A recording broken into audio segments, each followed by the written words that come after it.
सर्दियों के दिन तो छोटे हो जाते हैं लेकिन कामों की वही लंबी लिस्ट रहती है। समझ ही नहीं आता कि कब दिन शुरू हुआ और कब खत्म हो गया। एक औरत ने अपने घर में ना हर तरह का रोल निभाना होता है। घर, सफाइयाँ, बच्चों का ख़याल, खाना बनाना, खुद का ख़याल रखना, बच्चों की तरबियत करना, हर एक चीज़ उसने मैनेज करनी होती है। आज फजर के बाद की रूटीन आपको दिखाते हुए कुछ आदतें आपके साथ शेयर करूँगी जिनको अडॉप्ट करके आप ये सर्दी की सुस्ती को एकदम ख़त्म करके अपने टाइम को ईज़िली मैनेज कर सकेंगी और अपना दिन प्रोडक्टिव बनाएँगी। अस्सलाम वालेकुम, क्या हाल-चाल है? कैसी है मेरी प्यारी सी यूट्यूब फैमिली? अल्हम्दुलिल्लाह जी, मैं बिल्कुल ठीक-ठाक हूँ, अल्लाह का करोड़ों बार शुक्र है। व्लॉग आज का बहुत ही इन्फॉर्मेटिव है, सो व्लॉग आपने प्लीज़ पूरा देखना है बिना स्किप करे। किसी भी पॉइंट पे जाके आज का वीडियो व्लॉग आपको पसंद आए तभी एक लाइक और चैनल को सब्सक्राइब तो ज़रूर से करिएगा। हकीकत है ये कि आजकल ठंडी-ठंडी सुबह में बिस्तर से निकलने को दिल नहीं करता, लेकिन उठना पड़ता है जब आपको एहसास हो कि इतनी ज़िम्मेदारियाँ आपके पास और एक माइंड भी सेट हो जाता है, डेली की आदत बन जाती है ना। तो यहाँ पर मैं उठ चुकी हूँ, एकदम से भी नहीं उठा जाता है, 10 मिनट पहले का मैं अलार्म लगाती हूँ और पूरे 6 बजे का टाइम है, अभी सुबह के 6 बज रहे हैं और मैं उठ चुकी हूँ। बच्चे सोए हुए हैं अभी और अंधेरा है अभी बाहर, लेकिन अभी मैं पहले नमाज़ पढ़ूँगी। आजकल डेली मैं इसी टाइम पे उठ रही हूँ, गर्मी की टाइमिंग जो है ना वो काफ़ी चेंज थी। लेकिन अब तो जो है ना मैंने 6 बजे का अलार्म सेट किया हुआ है, मतलब कि 10-15 मिनट पहले अलार्म बजता रहता है, बजता रहता है। वो बार-बार मुझे कहता रहता है, "फ़रा उठ जाओ, उठ जाओ, उठ जाओ" और बस फिर आखिरकार उठना ही पड़ता है। अच्छा, जितना मर्ज़ी रात को समेट के सोओ ना, लेकिन फिर भी सुबह उठो ना तो कहीं न कहीं इनकी कोई सॉक्स पड़ी होती है, कुछ ना कुछ बच्चों ने ना उतार के ऐसे रखा होता है। तो वही मैंने उठाया, उसके बाद वज़ू कर लिया है और अभी नमाज़ पढ़ लेती हूँ। इस टाइम ना मैं इतना ज़्यादा कैमरा नहीं लगा पाती क्योंकि ना लाइट बंद होती है, तो फिर मैं बहुत ज़्यादा लाइट्स ऑन नहीं करती हूँ कि सब सोए हुए हैं। तो अभी यहाँ पर नमाज़ पढ़ ली है और वज़ाइफ़ करती हूँ। ये टाइम ना मुझे सिर्फ़ मेरा मी टाइम लगता है। इतना पुरसुकून सा टाइम होता है ना कि मैं आपको बता नहीं सकती हूँ। यकीन करें, बहुत ही ज़्यादा इत्मीनान वाला, ऐसे सैटिस्फैक्शन वाला टाइम होता है ये मेरे लिए। बहुत सी चीज़ों को मैं सोच लेती हूँ, बहुत सारे वज़ाइफ़ कर लेती हूँ क्योंकि इतना पुरसुकून टाइम होता है ना कि दिन भर में ऐसा कोई टाइम नहीं मिलता है कि आप अच्छे से वज़ाइफ़ भी कर सको। जो आपका दिल करे पढ़ने को वो आप पढ़ सको। तो ये वाला टाइम बहुत ज़्यादा इसलिए मुझे खूबसूरत लगता है। तो नमाज़ पढ़ ली मैंने और उसके बाद मैंने अपना वीडियो का काम-शाम कुछ कर लिया था, एडिटिंग वगैरह का। वो मोस्टली मैं सुबह के टाइम ऐसे ही करती हूँ नमाज़ के बाद ही। तो वो सब किया बैठ के और उसके बाद अभी 7 सवा 7 का टाइम हो गया है और बच्चों को उठाना शुरू कर दिया मैंने। बाहर हॉल का दरवाज़ा मैंने पूरा खोल दिया है। मेरा तो सुबह ही दिल कर रहा होता है, लेकिन ना फिर बच्चे सोए होते हैं ना, तो फिर एक होता है ना कि ठंडी हवा ना आए अंदर ये वो। तो फिर इसलिए ना मैं एकदम सुबह उठते सार ही नहीं आजकल खोलती हूँ, आराम से ज़रा खोलती हूँ दरवाज़ा। तो बच्चों को मैंने उठा दिया, बच्चे जाके फ्रेश होने लग गए हैं। सजील उठ गया था एकदम से ही, मेरी एक आवाज़ है, लेकिन हानिया को मुझे बार-बार जाके ज़रा उठाना पड़ा है। और जो आजकल हमारा हाल है कि नहीं उठने को दिल करता है, वही बच्चों का भी है कि मम्मा सर्दी लग रही है, सर्दी लग रही है, अभी उठते हैं। हालाँकि अभी सर्दी आई नहीं है, अभी ना मेरे घर में चादरें ही ओढ़ी जा रही हैं। मैंने अभी वो ना ब्लैंकेट वगैरह नहीं निकाला है क्योंकि मना ही कर रहे हैं अभी ब्लैंकेट के लिए कि उसमें एकदम से वो ना फिर गर्मी सी लगेगी और आपको पता है घर मेरा पूरा बंद है। तो है सर्दी, लेकिन अभी ना उतनी ज़्यादा लग नहीं रही है। हालाँकि अम्मी कह रही थी कि मैंने जो है ना रज़ाइयाँ भी हमने ब्लैंकेट वगैरह ओढ़ रहे हैं। उस दिन मैं अम्मी के घर रह के आई हूँ ना एक रात, तो अम्मी के घर में रज़ाई और ब्लैंकेट लिया जा रहा है, लेकिन मैं अभी चादरें ही हम यूज़ कर रहे हैं। ख़ैर, बच्चे उठ के फ्रेश होने लग गए हैं और मैं आ गई उनका लंच बॉक्स तैयार करने के लिए। उनको मैंने दूध दे दिया, दूध पी लेंगे यहाँ से वो और लंच बॉक्स में ये मैं सैंडविच पैक कर दूँगी। तो शामी कबाब अभी फ्रीज़ नहीं हुए थे क्योंकि मैंने अभी 1 दिन पहले ही बनाए थे। तो अभी इनके कबाब भी नहीं बना के रखे थे, कबाब की शेप भी नहीं दे के रखी थी, कल टाइम ही नहीं मिल सका। तो फिर ना मैंने ऐसे ही सैंडविच मेकर में रखा ब्रेड और उसके ऊपर ऐसे लगा दिया, उसको स्प्रेड कर दिया और इस तरीके से जो है ना सैंडविच ये तैयार हो गए हैं। बड़े झटपट से बन जाते हैं। शामी कबाब बना के रखी हूँ ना, तो इससे मैं कई तरह की चीज़ें कर लेती हूँ। ख़ैर, बच्चों ने ना आजकल पराठे से अवॉइड ही किया हुआ है लेकर जाने से कि मम्मा अगर हम उधर जाके पराठा खा लेते हैं ना तो हमें थोड़ी सुस्ती सी हो जाती है। तो मैंने कहा कि अच्छा, ये सजील ने फ़ील किया कि मम्मा हम अगर पराठा खाते हैं ना उधर तो हमें फिर सुस्ती सी लगती है। तो मैंने कहा ठीक है भई, ना लेकर जाओ आप पराठा अगर आपको स्कूल में सुस्ती लगे तो। तो यहाँ पर मैंने इनका लंच बॉक्स पैक कर दिया। एक-एक जो है ना मैंने अंदर बिल्कुल केचअप नहीं लगाई थी क्योंकि ना गले आजकल ना थोड़े-थोड़े इनके ख़राब ही हो रहे हैं। तो फिर ना मैं केचअप बिल्कुल ख़त्म की हुई है इनकी कि नहीं देनी। हाँ, लेकिन वो बिल्कुल ही रूखा-रूखा सजील कह रहा है नहीं अच्छा लगना मम्मा। तो फिर मैंने ना एक-एक साशे रख दिया था केचअप का। ये जब भी पिज़्ज़ा वग़ैरह घर में आता है ना तो उसके साथ ये साशेज़ आते हैं। तो फिर ये ना मैं ऐसे रख लेती हूँ। तो वही बच्चों का लंच बॉक्स पैक हो गया, बच्चों ने खाया पिया और वो जा चुके हैं स्कूल भी। और अब जो है ना घर की मेरी ड्यूटी शुरू हो चुकी है। ज़ायान उठ गया था उनके साथ ही। बच्चे जब तैयार हो रहे होते हैं ना, तो फिर उस टाइम पे शोर-शराबा तो होता ही होता है, तो फिर ज़ायान उठ जाता है। तो वो उठ गया था और अभी वो बाहर जाके लेट गया है। मैं यहाँ पर जो है ना मैंने रूम को सेट कर दिया है, बेडशीट वगैरह जो है ना सारी यहाँ पे चादर वगैरह को तह लगा दिया है। जितने भी बर्तन-शर्तन अंदर पड़े होते हैं, रात को पानी की बोतल और ग्लास ही होता है मोस्टली, तो वही मैंने उठा के बाहर रख दिया। रूम सेट कर दिया है और उसके बाद मैं आ गई हूँ किचन की तरफ। किचन में जितना भी खलारा है ना, तो इसको समेट लेती हूँ। ये वाला जो टाइम होता है ना बच्चों के स्कूल जाने के फ़ौरन बाद का, अच्छा ये ना अक्सर मेरी बहनें ऐसे करती होंगी कि जैसे बच्चों को स्कूल भेजा तो सो गए। दिल कर भी रहा होता है, कभी-कभी ऐसा हो भी जाता है कि चलो कर लें, लेकिन यकीन करो उसके बाद ऐसा कोई गिल्ट होता है ना कि ना मैं सोती, ना मेरे काम इतने जो है ना वो लेट होते और जो है ना अच्छे से मैं टाइम को मैनेज कर लेती। बिल्कुल दिल कर रहा होता है, लेकिन यकीन करें जब सारे कामों को आप करके सुकून से बैठते हो ना, तो वो आपको जो सैटिस्फैक्शन मिलती है ना, वो एक अलग किस्म की होती है। तो इसलिए जो सुबह का टाइम होता है ना, एक तो हम औरतों में अच्छी खासी एनर्जी होती है। औरतों में क्या सब में ही, क्योंकि माशाल्लाह से पूरी रात की नींद ली हुई होती है, तो फिर बड़ा ही ये पुरसुकून सा टाइम होता है और कोई ऐसी इतनी जल्दबाज़ी नहीं होती है, सुकून से अपना काम होता है करने वाला। तो यहाँ पर जो है ना मैं बर्तन धोने लग गई हूँ, किचन पूरा साफ़ करूँगी। सलीम जैसे बच्चों को लेकर निकलते हैं ना, वहीं से वो अपनी शॉप पे भी चले जाते हैं। हालाँकि ना आजकल थोड़ा लेट ही खुल रही हैं शॉप्स, लेकिन ना वो कहते हैं फिर मैं जब वापस आऊँ ना, फिर ज़ायान जाने की ज़िद करता है साथ में कि मैं जाऊँगा ये वो ना, तो थोड़ी-थोड़ी ज़िद करता है। हालाँकि पहले नहीं करता, लेकिन बच्चों का मूड होता है ना, जब उनका दिल करे कुछ भी करने को तो वो कर रहे होते हैं। तो इस तरीके से। और सलीम साहब का तो आपको पता है कि वो नाश्ता बहुत ही कम करते हैं, क्योंकि वो ना शॉप पे ज़्यादातर खा लेते हैं मिल के ना। उनकी एक वो बनी हुई है कि लड़कों के साथ मिल के इन्होंने ना खा पी लिया, इस तरीके से उनका होता है। मतलब नाश्ते के टाइम ज़्यादातर उनका होता है ऐसा। अच्छा ख़ैर किचन मैंने पूरा साफ़ कर लिया है, फिर मैं इधर की तरफ आई तो ज़ायान गनूदगी में था पूरी। उसको ज़रा नींद आ रही थी अब फिर से। तो उसने भी एक आध सैंडविच खा लिया था, तो मैं कह रही थी कि बेटा अब अंदर जाके आप सो जाओ। अंदर का मैंने जो है ना पूरा समेट दिया, तो फिर मैं उसे अंदर लेटाई थी जाके और वो सो भी गया था फटाफट से। चलो अब बारी आ गई है यहाँ से सारा समेटने की।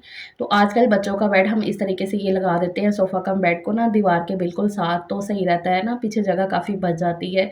इसके लिए भी ना मुझे एक कमेंट ही आया था कि आप ही आप ना बेड इस तरीके का लगा लिया करें बच्चों का दीवार के बिल्कुल साथ, वरना ना दरमियान में होता था ना, तो वो फिर काफ़ी ज़्यादा जगह घेर लेता था। तो मुझे सलीम ने भी एक दिन बोला था इस तरीके से, तो फिर जब कमेंट भी आया ना, तो मैंने कहा हाँ, ये सही है आइडिया ना। तो फिर हम तब से ना ऐसे ही लगा देते हैं, तो काफ़ी सही रहता है। आई होप कि आप मेरे से तो काफ़ी कुछ सीखते होंगे, लेकिन आप सबके सजेशन से भी मैं बहुत कुछ सीखती हूँ। बहुत काम आते हैं आप सबके सजेशंस, तो मुझे बहुत ज़्यादा अच्छा लगता है। So thank you so much. अच्छा जी, यहाँ पे ना सोफ़ा को मैंने हटा दिया और नीचे से भी अच्छे से झाड़ू वगैरह लगा दिया था। और फिर इसको जो है ना मैं साइड पे करके रखती हूँ। थोड़ा-सा ना मुश्किल होता है इसको ज़रा ना करना, अ, मतलब थोड़ा-सा तो है इसका ना वेट वग़ैरह।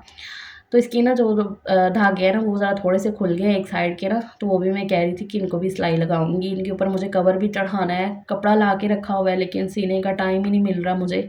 काफ़ी टाइम से ला के रखा हुआ है कपड़ा। आप सबके कमेंट भी आते हैं कि आप ही इसके पे कवर डाल दें। जल्दी डालूँगी मैं, बस सिलाई कर लूँ इसका कवर मैं।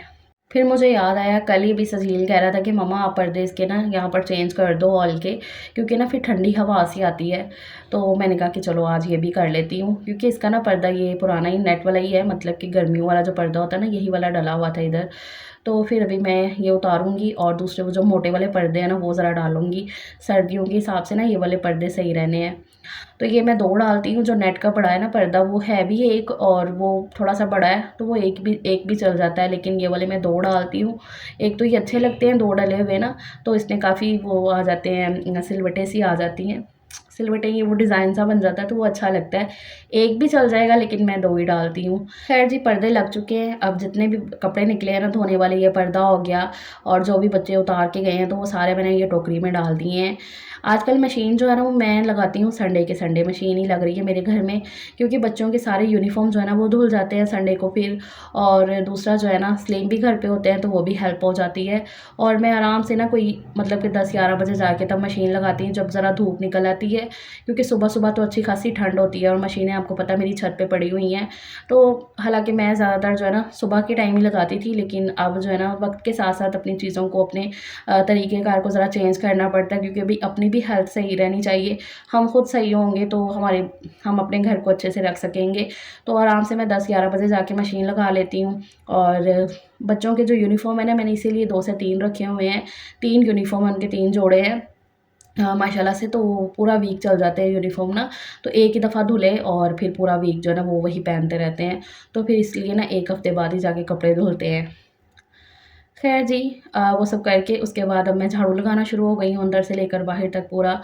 जब झाड़ू पे बात आ जाती है ना तब मुझे फ़ील हो जाता है कि हाँ, बस थोड़ा ही काम बाकी रह गया सफाई का। ऐसा नहीं है कि सफाई से मैं भागती हूँ, लेकिन वो एक होता है ना, एक माइंडसेट करके रखा होता है कि हाँ, बस इतना ही काम रह गया है। तो बस उसी हिसाब से जो है ना अब यहाँ पर झाड़ू लग जाएगा। और धुलाई ना आजकल मैं बहुत ही कम कर रही हूँ, क्योंकि ठंडा मौसम है तो फिर ना धुलाई इतनी नहीं होती, ज़्यादातर मैं साफ़ ही लगा देती हूँ। आई थिंक मुझे काफ़ी दिन हो गए हैं कि मैंने जो है ना घर धोया नहीं है। और अब सर्दियों में ना ऐसा ही होगा कि काफ़ी दिन बाद जो है ना धोया जाएगा। ज़्यादातर मैं साफ़ ही लगा दिया करूँगी 2 से 3 दफ़ा करके। अच्छा, उसके बाद मैंने जो है ना साफ़ ही लगाई, अंदर रूम से भी लग गई है, किचन से भी। और ये कालीन के ऊपर भी ना मैं एक कपड़े को ना अच्छे से गीला करके उसको सर्फ़ में भिगो के पहले मारती हूँ पूरा कालीन के ऊपर, और फिर उसके बाद ना एक दफ़ा धो के कपड़े को मार देती हूँ। तो ये मैं 2-3 दिन बाद करती हूँ कालीन पे से ऐसे। तो घर की क्लीनिंग के सारे काम हो चुके हैं, उसके बाद मैं जाके फ़्रेश हो आई थी और अब अपना नाश्ता करने की बारी आ गई। अब भूख लगने लग गई थी, तो अब मैंने कहा नाश्ता कर लिया जाए। तो आलू गोभी बनाई थी मैंने 1 दिन पहले, तो जब आलू गोभी बनती है ना तो नेक्स्ट डे उसके पराठे वग़ैरह लाज़मी बनते हैं। और आजकल के मौसम में तो फिर अच्छे भी लगते हैं गोभी के ऐसे पराठे। ज़ायान भी उठ गया था तो मैंने कहा कि उसके लिए भी बन जाएगा, तो एक पराठा उसका बनाऊँगी, एक मैं अपना बना लूँगी। यहाँ पर ना मैंने आलू गोभी को निकाल लिया प्लेट के अंदर और इसके अंदर और थोड़े से मसाले डाल लिए थे। जब भी ऐसे स्टफिंग वाला पराठा बनाओ ना, मतलब अगर ऐसे बचे हुए सालन का, तो उसमें ना थोड़े-थोड़े स्पाइसेस और ऐड कर लिया करें, तो फिर ना पराठा बहुत ही मज़े का लगता है। मतलब कि ना वरना फीका-फीका सा लगता है। तो इस तरीके से मैंने स्पाइसेस डाले और अच्छे से मैश कर लिया था फ़ोर्क के साथ ही, और 2 पराठे मैं बना लूँगी। तो इस तरीके से जो है ना मैं जो आलू के पराठे हैं ना तो वो मैं एक पेड़े में भी बना लेती होती हूँ। लेकिन फिर बाकी जैसे कि मूली का पराठा हो गया, ये इस तरीके से सालन वाला पराठा, उसके लिए मैं 2 ही पेड़े करती हूँ छोटे-छोटे से। बस एक पेड़ा ज़रा थोड़ा-सा हल्का होता है और एक थोड़ा-सा भारी होता है। तो इस तरीके से, क्योंकि मैं ना काफ़ी पतला-पतला पराठा बनाती हूँ, बहुत ही भारी पराठा नहीं मुझे अच्छा लगता, बहुत ही पतला-सा पराठा होता है, चाहे वो स्टफिंग वाला भी हो ना मेरा, तो काफ़ी पतला होता है। मेरी अम्मी को मेरे हाथ के पराठे बड़े अच्छे लगते हैं, वो कहेंगी फ़रा तुम बहुत ही पतले-पतले बनाती हो। तो फिर अक्सर जब मेरा आना-जाना हो ना तो वो कहेंगी फ़रा मूली के पराठे, फलाने पराठे तुम भी बना के दो, तो फिर वो स्पेशल बनवाती हैं। ख़ैर जी, यहाँ पर मज़ेदार सा मेरा नाश्ता हो गया है, ज़ायहान का भी हो गया है, अचार ले लिया है साथ में, चाय का कप और पराठा। मज़ा आ जाता है खा के और वेट भी बढ़ जाता है यार। क्या करें भई? ख़ैर नाश्ता मैंने कर लिया और उसके बाद दोपहर में आज मुझे कुछ नहीं बनाना था, क्योंकि वही आलू गोभी का सालन पड़ा हुआ था, तो मैंने कहा कि जब मैंने गोभी का पराठा खाया तो बाकी सबके लिए भी ना दोपहर में मैं वही बना दूँगी। तो दोपहर में जब मुझे कुछ नहीं बनाना था तो वो टाइम मेरे पास काफ़ी बच गया, तो मैंने कहा कि ये वाला काम भी मैं कर लेती हूँ।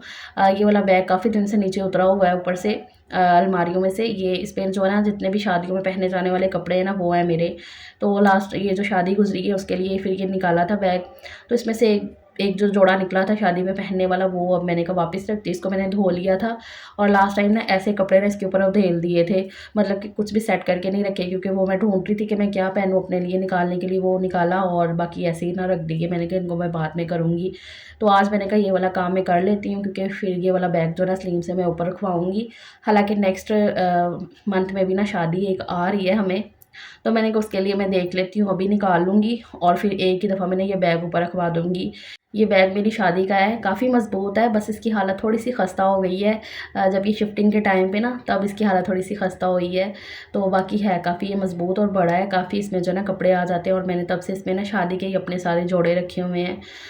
तो ख़ैर जो मैंने खाना बनाने में टाइम अपना लगाना था, आज खाना नहीं बनना था, तो वही टाइम मैंने यहाँ पर अपना यूटिलाइज़ कर लिया और मेरा एक काम भी हो गया है जो काफ़ी टाइम से जो है ना ऐसे अटका पड़ा था। ऐसे बहुत से काम होते हैं जो डेली बेसिस पे हमने करने होते हैं, लेकिन वही टाइम ना मिलने की वजह से हम नहीं कर रहे होते हैं। मेरी अम्मी हमेशा कहती होती हैं कि दिन भर में ना 600 काम होते हैं, अगर करने बैठो तो, ना करो तो कोई काम भी आपको नज़र नहीं आएगा और अगर आपका दिल हो करने का तो आपको बहुत से काम करने को नज़र आएँगे, तो बस वही बात है। तो ऐसे फजर से लेकर दोपहर तक जितने काम होते हैं ना करने वाले तो वो मैं सारे कर लेती हूँ। फिर दोपहर में जैसे बच्चे आ जाते हैं ना स्कूल से 2 से लेकर दोपहर 2 से लेकर 4 बजे तक जो है ना मैंने उसमें खुद भी रेस्ट कर लेनी होती है, बच्चों के साथ भी टाइम स्पेंड करना होता है क्योंकि वो भी बहुत ज़्यादा ज़रूरी होता है। बच्चे चाहे आपके बड़े भी हो जाए ना, जितना आप उनके साथ कनेक्शन बनाएँगे ना, उतने वो आपके साथ अटैच रहेंगे, उतनी अपनी बातों को आपके साथ वो शेयर कर सकेंगे। बात करने का मकसद सिर्फ़ इतना है कि जो आपने सुबह के टाइम सो जाना है ना बच्चों को स्कूल भेजने के बाद, वो आपका सारा टाइम ज़ाया हो जाना है। फिर आपका पूरा दिन प्रोडक्टिव तो नहीं रहेगा, बल्कि आपके काम ही जो ज़रूरी काम है ना, वो भी नहीं ख़त्म हो सकेंगे। सो इसलिए ना अपना जो सुबह का टाइम है ना, उसको यूटिलाइज़ किया करें और दिन भर में ना 1 आध घंटा अपने रेस्ट के लिए भी लाज़मी निकाला करें। लेकिन वो सारे कामों को ख़त्म करने के बाद फिर देखिएगा कि आपको कितना ज़्यादा सुकून मिलता है। सारी बात ना सिर्फ़ टाइम मैनेजमेंट की होती है। जब आपको टाइम मैनेज करना आ जाता है ना, फिर आपको ये सर्दियों के छोटे दिन भी ना बड़े लगते हैं। आपके सारे काम भी बहुत ही आसानी से आप मैनेज कर लेते हो और पूरा दिन आपका प्रोडक्टिव गुज़रता है, सुकून भरा गुज़रता है। कोई आपको हड़बड़ाहट नहीं होती है कि ये काम भी रह गया, फलाँ काम भी रह गया है। और इन सब के लिए आपको ऐसा नहीं कि बहुत ज़्यादा कोई मेहनत करनी पड़ेगी, बिल्कुल ऐसा नहीं है। सिर्फ़ फ़जर के टाइम उठने की अपनी आदत बना लो, ऑटोमैटिकली आपके सारे काम आराम से सुकून से हो जाएँगे, बिना किसी परेशानी, टेंशन के। ईज़िली आप सबको मैनेज कर सकोगे। सो दैट्स इट जी, ये मेरा आज का व्लॉग है। उम्मीद करती हूँ आपको अच्छा लगा होगा। अच्छा लगा है तो फिर चैनल को सब्सक्राइब लाज़मी कर लीजिएगा। अपना बहुत सा ख़्याल रखिएगा। इंशाल्लाह नेक्स्ट मुलाकात होती है। अल्लाह हाफ़िज़।